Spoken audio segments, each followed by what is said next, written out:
Sementara inna dina indallahil Islam juga Ibnu Mas'ud. Jadi Ibnu Mas'ud yang mana yang menyebutkan inna dina indallahil Hanafiyah itu? Tidak ada. Kalau ada, tolong tunjukkan bukti. Saya justru berterima kasih kalau bisa menunjukkan bukti mana manuskripnya yang berbunyi demikian. Kalaupun ada, siapa para ulama salaf yang menyebutkan bahwa bacaan itu adalah bacaan yang benar?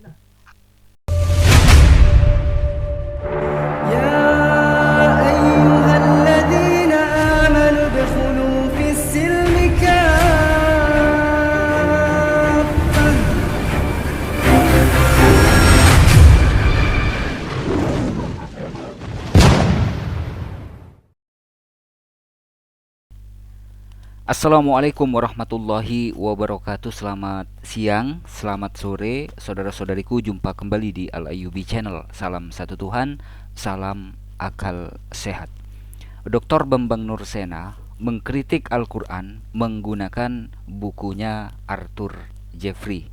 Dan Ustadz Menahem Ali meminta bukti kepada Dr. Bambang Nursena, tunjukkan manuskripnya. Jika memang mushafnya Ibnu Mas'ud tertulis inna dina indallahil hanafiyah gitu ya. Saya pikir Dr. Bambang Nursena nggak bakalan berani, tidak akan berani merespon video ini, saudara-saudariku ya. Karena menurut saya ini bantahan yang telak sekali dari Ustadz Menahem Ali. Tanpa harus berlama-lama, kita simak cuplikan videonya, saudara-saudariku. Nah, ini yang lebih spektakuler lagi, ya. Kenapa saya katakan spektakuler? Dr. Bambang Nursena pernah menyatakan dalam seminarnya, saya kira nggak perlu diputar, semua orang sudah tahu apa yang disampaikan itu, bahwa di dalam Mushaf Ibnu Mas'ud, ini berdasarkan apa yang termaktub dalam bukunya Arthur Jeffrey ya. Dikatakan Ibnu Mas'ud itu membaca ayat yang berbunyi inna dina indallahil hanafiyah. Jadi bacaannya itu inna dina indallahil hanafiyah. Ini diklaim menjadi bacaan Ibnu Mas'ud. Tapi masalahnya apakah benar Ibnu Mas'ud menyatakan bacaan seperti itu?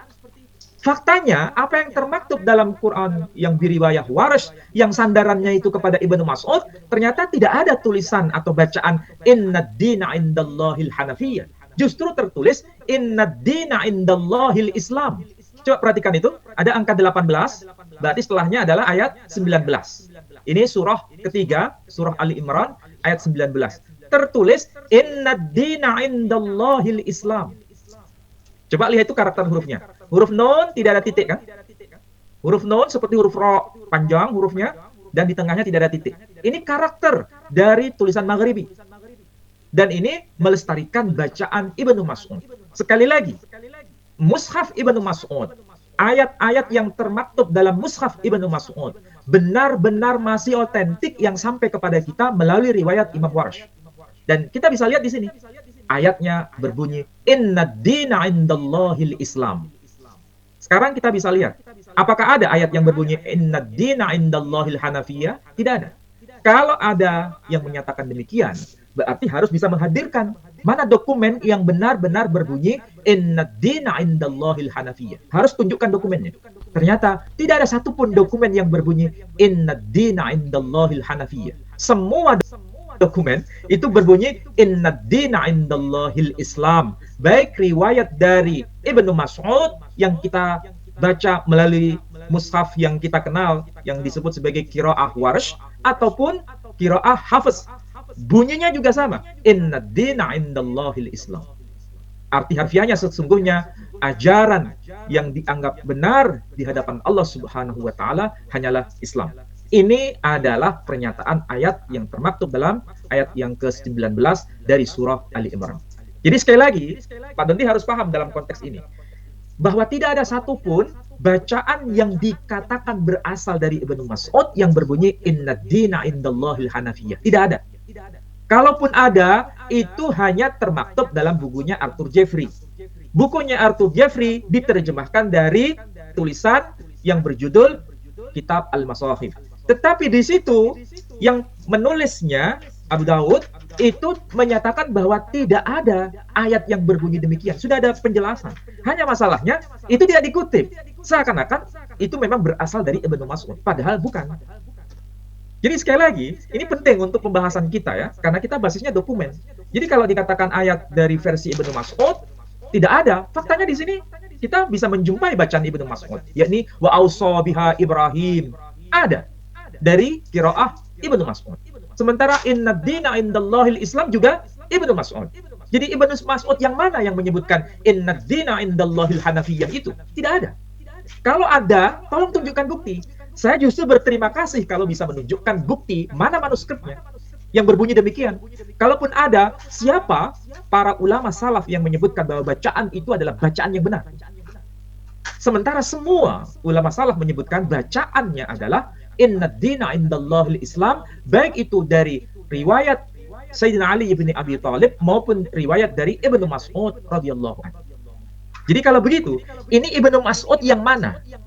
Yang menyatakan inna dina indallahil Hanafiyah. Tolong itu ditunjukkan buktinya. Nah, masalahnya begini. Ini adalah Quran yang sampai kepada kita, Pak Dondi ya. Quran yang sampai ke zaman kita sekarang, baik itu Hafiz maupun Waras, tulisannya sama. Inna dina indallahil Islam. Nah, sekarang kita konfirmasi. Bagaimana Quran yang ditulis pada abad ke-7? Apakah ayatnya bunyinya juga seperti ini? Ya, lanjut Pak Dondi sekarang. Nah, kita mulai dari hasil penelitian para ahli ya. Salah satunya adalah Profesor Marx. Di situ saudara-saudara bisa lihat ya, ada tabel yang tentu saja ini penting, dan ini ada konfirmasi di mana manuskripnya tersimpan ya. Dan di situ ada kotak warna hitam, di situ ada tertulis Staatsbibliothek zu Berlin. Artinya ini adalah perpustakaan negara yang ada di Berlin. Ini berarti disimpan di Jerman. Staatsbibliothek zu Berlin. Jadi perpustakaan negara, maksudnya negara di Jerman ya, tepatnya di Berlin. Di situ ada kode, ada angka-angka menunjukkan kode rinci dari manuskrip tersebut. Kita fokus pada tanda merah ya, tanda panah merah itu.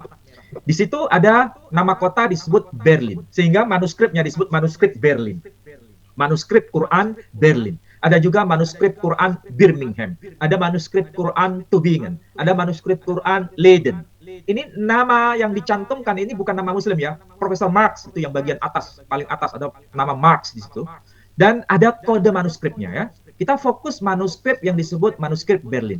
Ada tertulis kode manuskripnya MS point or point vol 4313. Ini kodenya ya.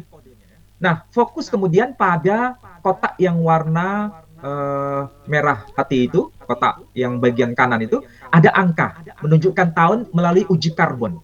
Ya, itu menggunakan kajian uji karbon.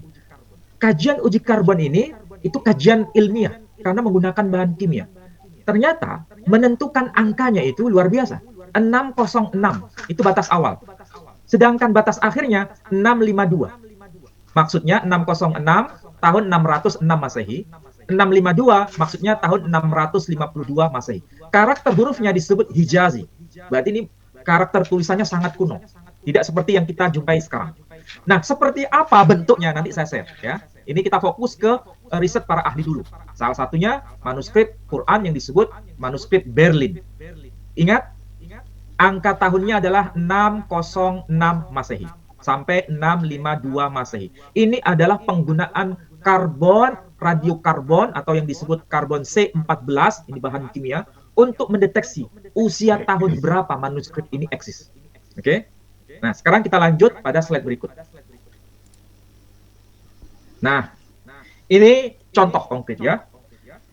Saudara-saudara coba perhatikan yang ada semacam bulatan seperti telur itu, ada istilah yang sengaja saya cantumkan. Ini istilah akademik yang sangat populer dalam kajian filologi. Kalau yang belum paham filologi, saya jelaskan bahwa istilah terminus aquo itu arti harfiahnya batas awal. Ada satu lagi istilah lain yakni yang disebut terminus aquem, yakni batas akhir. Jadi untuk menentukan usia satu objek itu menggunakan dua kriteria. Ada yang disebut batas awal, ada yang disebut batas akhir. Tidak mungkin sebelum batas awal itu manuskrip itu eksis, dan tidak mungkin setelah batas akhir itu manuskrip tersebut eksis. Jadi ada batas awalnya, ada batas akhirnya. Ya. Pertanyaannya sekarang, manuskrip yang di Berlin tadi, yang disimpan di Bibliothek Nasional yang ada di Berlin, itu batas awalnya adalah tahun 606 Masehi. Oke? Sementara kita tahu, Nabi Muhammad SAW itu wafat tahun 632 Masehi. Pertanyaannya sekarang, kalau Nabi kita wafat tahun 632 Masehi, sementara manuskrip ini batas awalnya tahun 606 Masehi, berarti manuskrip ini ditulis sezaman dengan Nabi atau ditulis setelah Nabi wafat? Semasa Nabi masih hidup, Pak. Nah, sudah bisa menerka kan? Jawaban Pak Doni itu bukan jawaban subjektif. Ini jawaban kita semua. Karena kita bermain dengan angka. Oke? Ada 606, itu batas awal manuskrip tersebut. Sementara Nabi kita itu wafat tahun 632 Masehi. Yang melakukan penelitian radiokarbon terhadap manuskrip ini adalah Profesor Marx. Dan itu menggunakan bahan kimia yang sangat otentik untuk mendeteksi usia manuskrip. Nah, sekarang coba kita lihat di manuskripnya. Tidak ada fathah, tidak ada kasroh, tidak ada dhamma, tidak ada titik, ya. Tidak ada titik lengkap yang kita bisa bayangkan Quran yang sekarang.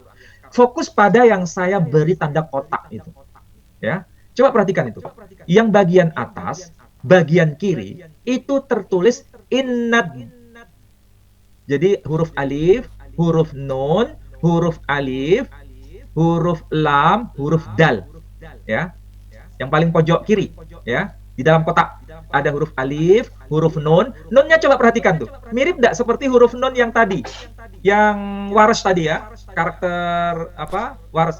Atau lebih baik coba lihat lagi Pak sebelumnya yang tulisan waras tadi. Yang waras. Nah, oke. Nah, perhatikan itu setelah angka 12. Angka 18. Ada angka 18, ada tertulis innad-dina. Nah, coba perhatikan itu. Huruf nunnya seperti huruf ro kan? Betul kan? Tidak ada titik. Ya. Ini adalah karakter dari tulisan khas Imam Warsh seperti ini, ya. Tapi tetap dibaca innad-dina. Oke? Jadi ini bukti bahwa huruf nun melebar seperti ini, hampir mirip seperti huruf ro, tapi tidak ada titik. Tapi tidak boleh dibaca irad-dina, nggak boleh. Tapi dibaca innad-dina. Ini karakter tulisan yang sebenarnya melestarikan kepurbaan tulisan Quran sebelum era kita sekarang. Nah, kita lanjut sekarang yang tadi, yang manuskrip Berlin. Nah, coba perhatikan itu, yang ada di dalam tanda kotak, yang baris awal, yang baris atas, sisi kiri, itu tertulis huruf alif, huruf nun, bukan huruf ro itu. Itu kalau dibaca inna. Kemudian ada huruf alif lagi, huruf lam, dan huruf dal. Jadi kalau dibaca innad. Nah, kemudian yang baris kedua yang bagian akhir, ya, itu ada huruf seperti huruf ya, kemudian ada huruf seperti huruf ro, tapi itu sebetulnya bukan huruf ro, tapi huruf nun, huruf ya dan huruf nun. Jadi kalau dibaca innad-dina,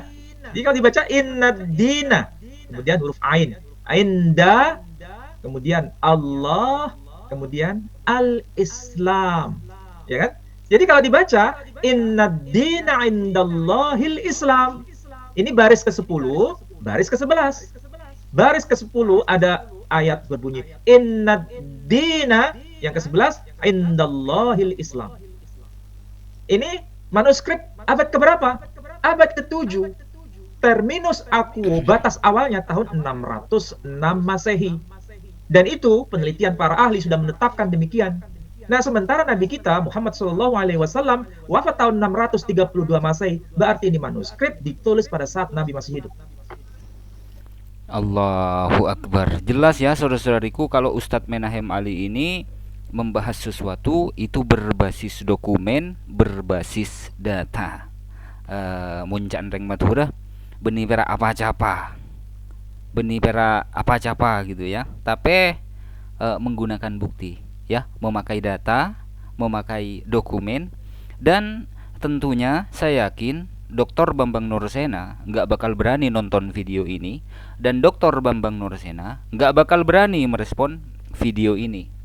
Ya, kalau memang betul apa yang ditulis oleh Arthur Jeffrey, ya, bahwa mushafnya Ibnu Mas'ud itu tertulis innad dina indallahil hanafiyah, mana buktinya? Mana dokumennya? Mana manuskripnya? Cukup telak ya saudara-saudariku. Sekali lagi saya yakin Dr. Bambang Nursena gak akan berani merespon videonya Ustadz Menahem Ali ini saudara-saudariku. Semoga beliau Ustadz Menahem Ali selalu senantiasa dilindungi oleh Allah Subhanahu wa taala dan Allah panjangkan umur beliau. Amin amin ya rabbal alamin. Terima kasih saudara-saudariku, semoga ada manfaatnya. Mohon maaf apabila ada silap kata. Wassalamualaikum warahmatullahi wabarakatuh.